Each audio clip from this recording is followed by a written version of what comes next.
আল্লাহর কাছে চাওয়া, এটা অনেক বড় একটা নিয়ামত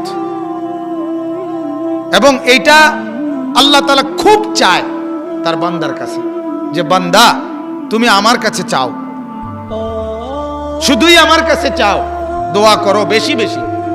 তুমি যত দোয়া করবা আল্লাহ বলেন আমি নারাজ হব না, অসন্তুষ্ট হব না। যত কম দোয়া করবা আমি তত নারাজ হব। তুমি বেশি চাইলে আমি খুশি হই, তুমি কম চাইলে আমি নারাজ হই। কথা বুঝছেন? এজন্য এই অভ্যাসটা তৈরি করা এটা একটা গুরুত্বপূর্ণ আমল আমাদের মুসলমানদের মধ্যে। আমাদের সর্বশ্রেণীর মুসলমানের মধ্যে এই আমলটা কম। শুধু কেবল বসে থাকে ড্রাইভারের লাগিয়া, ড্রাইভার সাহেব স্টার্ট দিয়ে দিলে এবড়া আমিন করি, ড্রাইভার হলো হুজুর আলী। কথা বুঝেন নাই? ও হুজুরের লগেই শুধু দোয়া করবে, হুজুরের সাথেই শুধু মুনাজাত করবে। না, আসলে দোয়া আল্লাহ তাআলা চায় প্রত্যেকটা ঈমানদারই আল্লাহর কাছে সারাক্ষণ দোয়া করুক। আল্লাহ তাআলা বলেন উদউনি আস্তাজিব লাকুম, তুমি আমার কাছে দোয়া করো, আমি তোমার ডাকে সাড়া দেব। কোনো ভায়া লাগবে না। কোন আলেমে দ্বীন দোয়া করতেছে, করো তার সাথে, কিন্তু এটাকে তুমি চূড়ান্ত মাধ্যম মনে করো না। কথা বোঝেন নাই? এটাকে তুমি মাধ্যম মনে করো না, যে না বাধ্যতামূলক, আমি আল্লাহকে বলার মতো যোগ্যতা নাই, মৌলবী লাগবেই, পিশাব লাগবেই। কথা বুঝছেন নাই? না, এটা জরুরি না। হ্যাঁ, আলেমে দ্বীনের সাথে দোয়া করা এটা বরকত, উনি দোয়া করা এটা বরকত, কিন্তু এটা বাধ্যতামূলক না। কি না বলেন? বাধ্যতামূলক না। কোরআনুল কারীমের মধ্যে আছে মক্কার কুরাইশ কাফেররাও, মূর্তি পূজক যারা, তারাও আল্লাহকে মানত। তারাও কাকে মানত? আল্লাহকে মানত। তারপরও মূর্তি পূজা করত। কেন? ওদেরকে জিজ্ঞেস করছে কেন? কোরআনে আল্লাহ বলছে, ওরা বলে মা না'বুদুহুম ইল্লা লিয়ুকাররিবুনা ইলাল্লাহি যুলফা, আমরা এদের পূজা করি, এরা মূলত আমাদেরকে আল্লাহ তাআলার ঘনিষ্ঠ করে দিবে। আমরা আল্লাহর ঘনিষ্ঠ হইতে পারতাম না, এরারে দিয়ে বাইল কইরা, এরারে বন খাবাই, রুটি খাবাই, কলা খাবাই, আপেল কাটতে কাটতে পিস পিস করে খাবাই, এরা আল্লাহর সাথে কথাবার্তা বলিয়া আমারে বাইল করে দিব। কথা বুঝছেন না? এটা হলো কাফেরদের কথা। কোরআনুল কারীমের মধ্যে আল্লাহ তাআলা বলছেন যে এরা সুপারিশ করবে, অর্থাৎ এরা আল্লাহর সাথে কথা বলবে, আমরা বলতে পারবো না। আল্লাহ তাআলা বলেন না, আমার বান্দা, আমার প্রতিটা বান্দা, সাত তবক জমিনের নিচে হোক আর সাত আসমানের উপরে হোক, যেখানেই আমার বান্দা আমাকে ডাক দেয়, আমি মাওলা ফাইজা সালাকা ইবাদি আন্নি ফাইন্নী করিব। আল্লাহ বলেন আমার বান্দা যখন আমার কাছে চায়, আমাকে আহ্বান করে, আমি সাথে সাথে তার কাছে চলে আসি। উজিবু দাওয়াতাদ দাঈ ইদা দাআনি, আমার বান্দা যখন আমার কাছে দোয়া করে, চায়, আমি আল্লাহ তাআলা সাথে সাথে তার ডাকে সাড়া দিই। হাদিসের মধ্যে আছে, মুহাদ্দিসিন কেরাম উল্লেখ করছেন, যখনই বান্দা বলে আল্লাহ, আল্লাহ তাআলা সাথে সাথে বলে লাব্বাইক ইয়া আবদি, আমার বান্দা বলো আমি হাজির, কি চাচ্ছ বলো। এইভাবে আল্লাহ তাআলা সাড়া দেয়। আল্লাহ তাআলা নিজে বান্দাকে ডাকেও। আপনারা শুনছেন ওই হাদিস, তাহাজ্জুদের সময় ভোর রাতে শেষ রজনীতে আল্লাহ তাআলা নিজে প্রথম আসমানে ডেকে নেমে আল্লাহ তাআলা নিজে ডাকে, আলা মিন মুস্তাগফিরিন ফাআগফির লাহু। আল্লাহ ডাকে সারা দিন, বান্দা আল্লাহরে ডাকে, রাত গভীর হলে আল্লাহ বান্দাকে ডাকে, আলা মিন মুস্তাগফিরিন ফাআগফির লাহু। রব্বুল আলামিন ডাক দিয়ে বলে, রাত গভীরে জমিনবাসী, পৃথিবীবাসী ঘুমিয়ে আছে, কোটি কোটি বান্দা আমার ঘুমিয়ে আছে, এই মুহূর্তে কে আছো 90 বছরের গুনাহ 70 বছরের গুনাহ মাফ করাবা, জিন্দেগীর সব নাফরমানি মাফ করে দিবা। আল্লাহ বলেন, ওঠো বান্দা, সবারে ঘুমে রেখে তুমি আমার কাছে রাত গভীরে চোখের পানি ফেলে আমার কাছে মাফ চাও। আমি আল্লাহ ওয়াদা দিলাম, এক ফোঁটা চোখের পানি পেলে আর যদি ওয়াদা দাও করবা না, পিছনের গুনাহ ছেড়ে দাও, আমি আল্লাহ 90 বছরের গুনাহ একবারেই মাফ করে দেব। ইন্নাল্লাহা ইয়াগফিরুদ যুনুবা জামিয়া, আমি আল্লাহ সব গুনাহ একত্রে মাফ করে দেব। লাউ বালাগাত যুনুবুকা আনানাস সামাই সুম্মা ইস্তাগফারতানি গফারতু লাকা ওয়ালা উবালি। আল্লাহ বলে, বান্দা গুনাহ যদি আসমানও ছুঁয়ে যায় তবুও যদি আমার কাছে মাফ চাও, আমি আল্লাহ ওয়াদা দিলাম কাউকে কিছু না বলে আমি একাই তোমাকে মাফ করে দেব। চাও আমার কাছে, বলো, তুমি দোয়া করো। তোমার বিবি ঘুমাক, তোমার মা ঘুমাক, তোমার ছেলে ঘুমাক, তোমার মেয়ে ঘুমাক, তোমার পড়োশিরা ঘুমাক, তোমার মহল্লাবাসীরা ঘুমাক, তুমি জেগে ওঠো, তুমি চোখের পানি ছাড়ো, সেজদা দাও, আমাকে বলো, আমি সব মাফ করে দেব।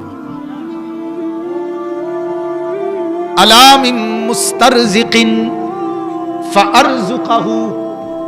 এরপরে আল্লাহ ডাক দিয়ে বলে, কার কার রিজিক লাগবে, কামাই কম, উপার্জন কম, রোজগার কম, দোকানে বেচা কিনা কম, বিদেশে মার খাইছো, দেশে আয় নাই, হাজারো কিসিমের অভাবে পড়ে আছো, ছেলেটার অসুখ, মেয়েটার অসুখ, বিবির সমস্যা, আরো টাকা দরকার, অপারেশন করতে হবে, চিকিৎসা করাইতে হবে।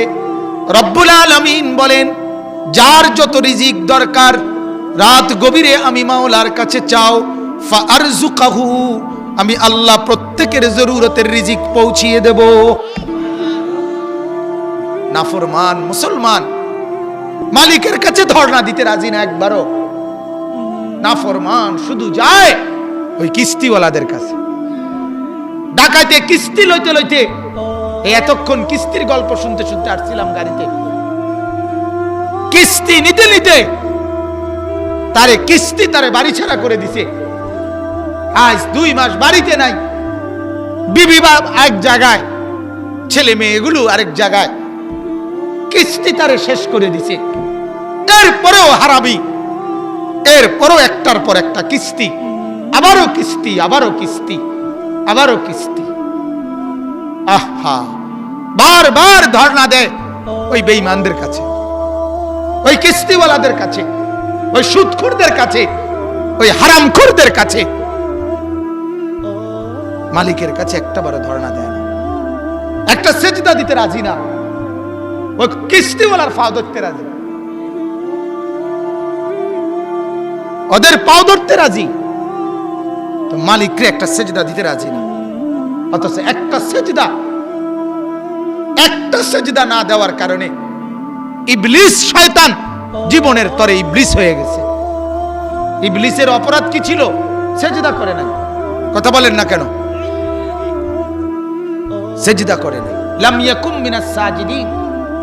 আল্লাহ বলেন ইবলিস সেজদাকারীদের অন্তর্ভুক্ত হয় নাই, এজন্য আমি তারে তাড়ায় দিলাম। আর আল্লাহ বলেন আমার থেকে যে আমি যাকে তাড়ায় দেই, ফামান লাম ইয়াজআলিল্লাহু লাহু নূরান ফামা লাহু মিন নূর। এরে বন্ধু শোনো, আল্লাহ বলেন আমার আলো থেকে যে বঞ্চিত, পৃথিবীর আর কোথাও সে আলো পায় না, অন্ধকারে অন্ধকারে ডুবে যায়। এক কিস্তি তারে আরেক কিস্তিতে বাইধা দেয়, আরেকটা আরেকটায় বাইধা দেয়, শেষ পর্যন্ত ৬,০০০ টাকার কিস্তি ৬০,০০০ টাকা না ৬ লাখ টাকায় জমা, এরপরে বাড়ি ছাড়া, ঘর ছাড়া। কথা বলেন, কিস্তি এই পর্যন্ত সুখী বানাইছে, স্বাচ্ছন্দ্যময় বানায় দিছে কারে? কারে বানাইছে? আমি বললাম ঢাকার থেকে শিল্পপতি দেখা করছে, ৭,০০০ শ্রমিক বেটার, শুধু বেটার, শিল্পপতি বলতেছে যে 27 জন পাকুশি বাবুর্চি রান্না করে, কোটি কোটি টাকার বাড়ি গাড়ি মেল ফ্যাক্টরি, তো দোয়া চাইতে আসছে 900 কোটি টাকা ঋণী, 900 কোটি লোন নেওয়া। তিনি বড় লোক, কথা বলেন না, এই তিনি বড় লোক। তাহলে তার হাসি ফরমালিন, তার গাড়ি ফরমালিন, কোনটার মধ্যে তো আসল নাই, সবগুলোর মধ্যে তো ধোকা, ঠিক কিনা বলেন? তার গাড়িটাও তো লোন, বাড়িটাও তো লোন, ফ্যাক্টরিটাও তো লোন। তাহলে আমার দিন মজুর যদি পায়ে হাইটা যায়, তারপরও তো এটা ভালো, নিজের পায়ে নিজে হাঁটে, কথা বলেন না কেন? তুই তো লোনের বিল্ডিং এ ঘুমাস, লোনের গাড়িতে চড়স। অতএব আমার বাপ আল্লাহ তাআলা নিজে ডাকে, বান্দা আসো আমার কাছে, আমি রিজিক দেব না। হাজারো লাখো মহিলা, হাজারো পুরুষ আজ এই সুদের কিস্তিতে এমন ভাবে জড়ায় গেছে, আর এটার থেকে বাঁচার কোনো লক্ষণ দেখে না। কত মানুষ যে আমাদের কাছে দোয়া চায়, এই লোন কিস্তিতে আটকায় গেছে, কি করবে আর দিশকুল পায় না, দিক বিদিক খারাপ। অথচ আল্লাহ বলেন আমি প্রতি রাতে ডাকি, প্রত্যেক রাতে ডাকে আল্লাহ, আলা আমি মুস্তারজিকিন ফারজুকাহু, কার কার রিজিক দরকার বান্দা আমাকে বলো, আমি দেব। আলা আমি মুবতালি ফাউআফিহি, কে কে আছো বিপদগ্রস্ত, পেরেশানি, রোগ শোক, যন্ত্রণা, কষ্টে, মুসিবতে, আমাকে বলো, আমি তোমার রোগের আরোগ্য, রোগের শেফা আমি করে দেব। আমাকে বলো, আমাকে বলো। সারাক্ষণ মানুষের কাছে শুনাইতেছে এই রোগের বর্ণনা,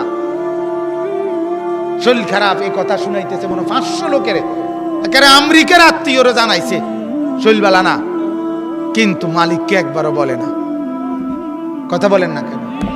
ডাকাইতে বইয়ে রয়েছে তার বেডির সিজার, সারা দেশে জানাইতে আছে দোয়া করেন, দোয়া করেন, দোয়া করেন। তুই করস না কা, কথা বলেন না কেন? তুই সেজদা দাস না কেন? তুই 2 টাকা সদকা করস না কেন?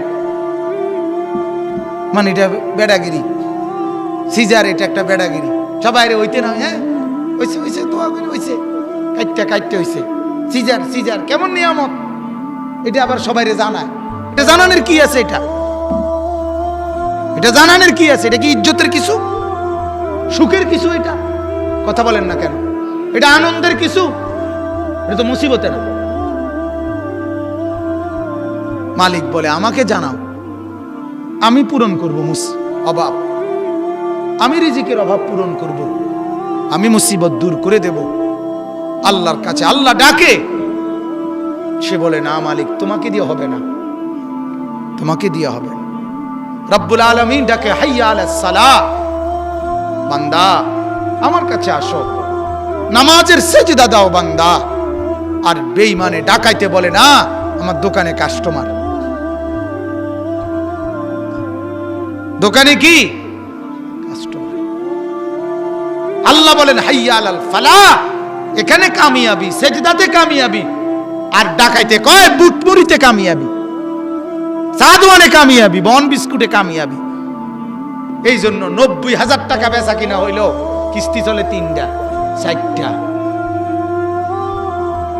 50,000 টাকা বেচা কিনার পরেও, কামাইয়ের পরেও কিস্তি চলে 3টা। আর আমার মসজিদের ইমাম 6,000 টাকা বেতনেও কিস্তি চলে না একটাও, বলেন আলহামদুলিল্লাহ। সারা বাংলাদেশের কওমি মাদ্রাসার ওস্তাদদের বেতন সর্বনিম্ন 50,000 করে না? নজরুল ভাই কই, আপনার বেতন কত? 50 না 55? কথা কন না কেন? 6,000 টাকা। আমার দোস্ত মাওলানা নজরুল, একসাথে সাথী, দারুল আরকাম মাদ্রাসা একসাথে পড়ছি, একসাথে খাইছি, ঘুমাইছি। 6,000 টাকা বেতন, 8,000 টাকা বেতন, 10,000 টাকা বেতন, কিন্তু মালিকের 12 মাস মুখে হাসি নিয়ে আল্লাহকেও সেজদা করে সংসারও পরিচালনা করে। বউ রাস্তা রাস্তা হাঁটে না, সে নিজেও চুরি ডাকাতি করে না। কথা বুঝেন নাই? বুঝতে শিখেন মুসলমান। ছেলেটাকে বুঝান, মেয়েটাকে বুঝান। ছেলেদেরকে ছেড়ে দিছেন আপনারা, নিজেরা ছেড়ে দিছেন। ডাইনিং টেবিলে লেগে কিস্তি দেন, কি আশ্চর্য! ডাইনিং টেবিলে লেগে ফ্রিজ কিন্তু কিস্তি উড়ায়, কি আশ্চর্য কথা বলে! আখিরাত এভাবে ভুলে গেলা, আল্লাহকে এভাবে ভুলে গেলা। আল্লাহ তোমার ঘরে সুখ কেমনে দিবে? কেমনে সুখ দিবে? আল্লাহ আমাদেরকে মাফ করে দেন। অতএব আমার ভাই, মূল উদ্দেশ্যে কথা বুঝানো, দোয়া, দোয়াকে হাতিয়ার বানানো, দোয়াকে হাতিয়ার বানানো। ওলামায়ে কেরামের দোয়াও দরকার, নিজেও দোয়া করা দরকার, সারাক্ষণ দোয়া করা দরকার, সারাক্ষণ দোয়া করা দরকার, আল্লাহর কাছে বেশি বেশি চাওয়া দরকার। হাদিসের মধ্যে আছে, আল্লাহর নবী বলেন, ফাওয়াল্লাহি লা ইয়ামাল্লাল্লাহু হাত্তা তামাল্লু, বুখারীর riwayat। আল্লাহর নবী বলেন, আল্লাহর কসম, তোমরা বলতে বলতে, চাইতে চাইতে ক্লান্ত হয়ে যাবা, রব্বুল আলামিন দিতে দিতে ক্লান্ত হবে না। মালিক ক্লান্ত হবে না। মালিক সামাদ, আমার মালিক সামাদ, আমরা ফকির। ঠিক কি না বলেন? ইয়া আইয়ুহান নাস আনতুমুল ফুকারাউ ইলাল্লাহ। রব্বুল আলামিন বলেন, ও মানুষ, তোমরা সকলেই আমি আল্লাহর সামনে ফকির। কি বলেন? আল্লাহু হুয়াল গানিয়ুল হামিদ। আর আল্লাহ বলেন, আমি আল্লাহই একমাত্র ধনী। ধনী কে? আবার বলেন কে? দেনেওয়ালা কে? আল্লাহ। রব্বুল আলামিন বলেন, ইন্না রাব্বাকা ইয়াবসুতুর রিজকা লিমান ইয়াশাউ ওয়া ইয়াকদির। আল্লাহ বলেন, বান্দা বিশ্বাস করো, রিজিক কাউরে বেশি কাউরে কম তা আমি করি। আমি কে করে? এক ঘরে দুই ভাই, একজন কোটিপতি আর একজন রাস্তার ফকির, এটা আমি করি। একই স্ট্যান্ডার্ড সিএনজি, একজন 3,000 টাকা কামাই, একজনের 1200 টাকাও কামাই নাই। আল্লাহ বলেন, এটা আমি করি। কে করে? আল্লাহ। একসাথে দুই বন্ধু বিদেশ থাকে 18 বছর, আল্লাহ বলেন, একজনকে অনেক দিছি, আরেকজনকে তেমন কিছুই দেই নাই। এটা আমার ইচ্ছা। কার? তোর কোনো যোগ্যতা নাই। তোর আবার যোগ্যতা কি? বুদ্ধি বুঝি তোর, হাত বুঝি তোর, সবই তো আমার। ঠিক কিনা বলেন? ওয়ালাকাদ খালাকনাকুম সুম্মা সাওয়ারনাকুম। আল্লাহ বলেন, বানিয়েছি তোকে আমি, সমস্ত শরীর গঠন করে দিয়েছি আমি। আমার হাত আমার লাগানো, চোখ আমার লাগানো, নাক আমার লাগানো, ভেতরের প্রতিটা পার্টস আমার লাগানো, বাইরের প্রতিটা পার্টস আমার লাগানো, কায়নাতের জাররা জাররা, বিন্দু বিন্দু আমি আল্লাহর দেওয়া। সারে দুনিয়া তেরে লিয়ে, তু সিরফ মেরে লিয়ে। বান্দা, আমি চাই तमाम দুনিয়া আমি তোকে দিলাম, তুই শুধু তোর নিজেকে আমাকে দিস। তুই একটা সেজদা দিস, আমি আল্লাহ तमाम দুনিয়া তোকে দিয়ে দেব। বিনিময়ে এই সেজদা দিয়ে আমি আল্লাহ জান্নাত দিয়ে দেব। सारे दुनिया तेरे लिए, तमाम दुनिया तोर जन्ने, तो सिर्फ मेरे लिए। खलक़तुल अशिया लकुम व खलक़तुकुम लिअजली। সব বানিয়েছি তোর জন্য, আর তোকে বানিয়েছি আমার জন্য। কার জন্য? আল্লাহর জন্য। তুই নিজে যদি কিছু করতে পারতি না, আমি সাখখারা লাকুম, আল্লাহ বলেন আমি অধীনস্থ করেছি, আমি অধীনস্থ করেছি জমিন ও আসমানকে, সাগর আর নদীকে, পাহাড় আর শূন্যকে। আমি যদি অধীনস্থ না করতাম তাইলে তোর বিমানও চড়বে না, তাইলে তোর নৌকার জাহাজও চড়বে না। কথা বুঝেন নাই? ভারতের ডিফেন্সের সবচেয়ে বড় অফিসার যিনি, ভারতের ইন্ডিয়ার একেবারে সবচেয়ে বড় লিডার বিপিন রাওয়াত, সে ভারতের সেনাবাহিনীর সবচেয়ে দক্ষ, অভিজ্ঞ, শ্রেষ্ঠ কমান্ডার, চিফ। সে রাশিয়ার থেকে ভারত হেলিকপ্টার কিনছে। এই হেলিকপ্টার নতুন দিছে পৃথিবীর সবচেয়ে অত্যাধুনিক ক্ষমতা সম্পন্ন হেলিকপ্টার, যুদ্ধকপ্টার। এটা মানে এই হেলিকপ্টার দিয়ে যুদ্ধ করতে পারবে, এরকম হেলিকপ্টার। এই গত 3-4 দিনের আগের কথা, ভারতের সবচেয়ে অভিজ্ঞ কমান্ডার, চিফ যিনি প্রধান, উনি সবচেয়ে দুর্ধর্ষ হেলিকপ্টার, যেটা দিয়ে তারা বলছে সবচেয়ে উন্নত প্রযুক্তি, এটা দিয়া উঠছে 1.5 মাইল 2 মাইলও যাইতে পারছে না, ঠাস সাথে সাথে পড়ে শেষ। হেলিকপ্টারও শেষ, হেলিকপ্টারের আরোহী সব শেষ।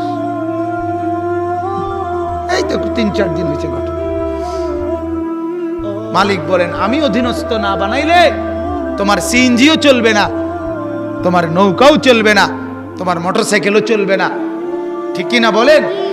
আল্লাহ বলেন এটা আমি করেছি, আমি আল্লাহ করেছি। অতএব আমার ভাই, মূল বক্তব্য এই কথা বুঝানো, আল্লাহর কাছে চাওয়া। কার কাছে? দোয়া করা। দোয়াকে মাধ্যম বানায় নেবেন, সারাক্ষণ দোয়া করবেন।